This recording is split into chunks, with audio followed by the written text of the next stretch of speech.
দর্শক, এই মুহূর্তে যমুনার সামনে থেকে আপনাদেরকে সরাসরি দেখানোর চেষ্টা করছি জগন্নাথ বিশ্ববিদ্যালয়ের শিক্ষার্থীরা 3 দফা দাবি নিয়ে আবারও কিন্তু যমুনা অভিমুখে এগিয়ে আসছেন।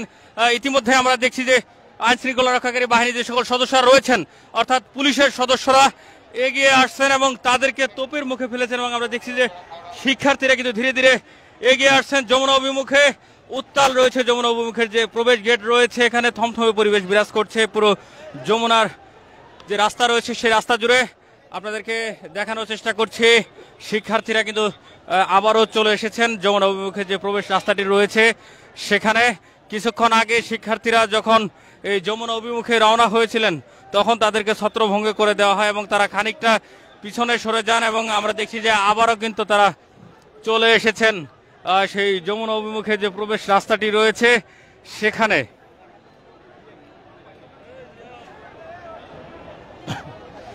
শিক্ষার্থীরা যে 3টি দাবি করছেন তাদের 3 দফা দাবির প্রথম দাবিটি হচ্ছে আবাসন ব্যবস্থা নিশ্চিত না হওয়া পর্যন্ত জগন্নাথ যে বিশ্ববিদ্যালয় রয়েছে সেই বিশ্ববিদ্যালয়ের 70% শিক্ষার্থীদের জন্য আবাসন বৃত্তির ব্যবস্থা 25-26 অর্থবছর থেকে কার্যকর করতে বলছেন। পাশাপাশি বিশ্ববিদ্যালয়ের 25-26 অর্থবছরের জন্য যে প্রস্তাবিত বাজেট রয়েছে সেই বাজেটকে কাটছাঁট না করে পুরোটাই অনুমোদন দেওয়ার জন্য আহ্বান করছেন। পাশাপাশি জগন্নাথ বিশ্ববিদ্যালয়ের যে দ্বিতীয় ক্যাম্পাসের কাজ পরবর্তী একনেক সভায় অনুমোদন করে অগ্রাধিকার প্রকল্পের আওতায় এনে দ্রুত বাস্তবায়ন করার জন্য তারা দাবি করছেন এবং এই 3 দফা দাবি নিয়েই কিন্তু তারা চলে এসেছেন প্রধান উপদেষ্টার বাসভবন অভিমুখে।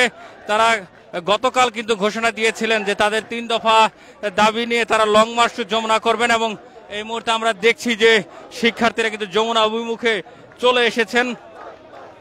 তাদের সাথে কথা বলেছি বেশ কয়েকজনের সাথে, তারা বলেছেন যে তাদের দাবি না মানা পর্যন্ত তারা এখান থেকে সরে যাবেন। ইতিমধ্যে তাদেরকে ছত্রভঙ্গ করার চেষ্টা করা হয়েছিল, তাদেরকে টিয়ারশেল মারা হয়েছিল, সাউন্ড গ্রেনেড মারা হয়েছিল, পাশাপাশি জল কামান নিক্ষেপ করা হয়েছিল, কিন্তু শত বাধা উপেক্ষা করেও কিন্তু শিক্ষার্থীরা তাদের যে অবস্থান সেটি পরিবর্তন করেনি। তারা কিন্তু এখনো অবস্থান করছেন যমুনার অভিমুখে এবং আপনাদেরকে যদি দেখায় যমুনার যে প্রবেশ রাস্তাটি রয়েছে সেখানে আইন শৃঙ্খলা রক্ষাকারী বাহিনী যারা রয়েছেন তারা কিন্তু সতর্ক অবস্থানে রয়েছেন এবং যে কোনো প্রকার অপ্রীতিকর ঘটনা যাতে এখানে না ঘটে সেজন্য তারা সচেষ্ট রয়েছেন। আমরা দেখছি যে শিক্ষার্থীরা এখানে কিন্তু আবারও এসে জমায়েত হয়েছেন। এখানে শুধু শিক্ষার্থী নয়, শিক্ষার্থীদের পাশাপাশি শিক্ষকরাও রয়েছেন এবং এখানে আমরা দেখছি যে প্রধান উপদেষ্টার বাসভবন অভিমুখে যে প্রবেশ রাস্তাটি রয়েছে সেখানে কিন্তু জল কামানকেও প্রস্তুত করে রাখা হয়েছে।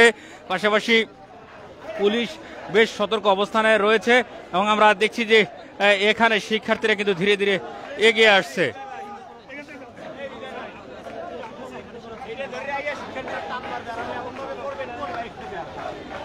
বৈষম্যের প্রেক্ষিতে আমার ছেলেমেয়েরা তাদের আবাসন বাতা যাচ্ছিল, ইউজিসি আবাসন বাতার জন্য বাজেটও ইউজিসি পাঠানো হয়েছে।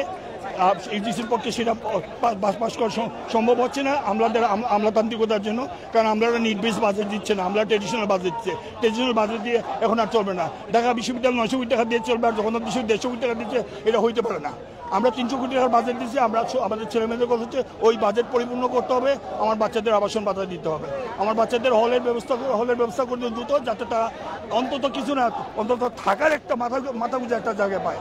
2005 থেকে আজকে 2025 আজকে পর্যন্ত আমার ছেলেদের একটাও হলের জায়গা হয়নি, এখন পর্যন্ত মাথা রাখার সুবিধার জায়গা হয়নি।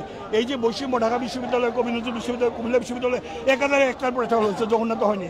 ঢাকা বিশ্ববিদ্যালয় থেকে বিসিরা আসছেন, আইসা তারা তাদের রাজত্ব কায়েম করছেন, জগন্নাথ বিশ্ববিদ্যালয়ের মৌলিক উন্নতির দিকে তারা মন দেননি, বরং বৈষম্য করছেন, ঢাকা বিশ্ববিদ্যালয়কে উপর তুলছেন। এখন আমাদের কথা হচ্ছে আমাদের ছেলে মেয়েদেরকে ইমিডিয়েটলি থাকার ব্যবস্থা করে দিতে হবে। আপাতত যতক্ষণ পর্যন্ত সময় লাগে সেইটুকু সময় পর্যন্ত তাদেরকে আবাসন ভাতা দিতে হবে, আবাসন বৃত্তি দিতে হবে, যাতে তারা অন্তত বেঁচে থাকতে পারে। কারণ পুরান ঢাকার মতো জায়গাতে যারা থাকে তারা জানে পুরান ঢাকা থাকা কত কষ্ট। আমরা আপনাদের সাথে এই মুহূর্তে একজন শিক্ষকের সাথে কথা বলে জানানোর চেষ্টা করলাম তাদের যে দাবিগুলো রয়েছে সেই দাবিগুলো, এবং পাশাপাশি শিক্ষার্থীরাও রয়েছেন এখানে। শিক্ষক এবং শিক্ষার্থীরা উভয়ে রয়েছেন এই যে লং মার্চ, এই লং মার্চে, এবং আমরা দেখছি কিছুক্ষণ আগে কিন্তু বেশ কিছু শিক্ষার্থীরা টিয়ার শেলে আহত হয়েছেন, তাদেরকে ইতিমধ্যেই হাসপাতালে নিয়ে যাওয়া হয়েছে এবং এই মুহূর্তে শিক্ষার্থীরা রয়েছেন প্রধান উপদেষ্টার যে বাসভবন অভিমুখে যে রাস্তাটি রয়েছে সেখানে। পাশাপাশি আইন শৃঙ্খলা রক্ষাকারী বাহিনী যারা রয়েছেন তারাও কিন্তু বেশ সতর্ক অবস্থান রয়েছেন।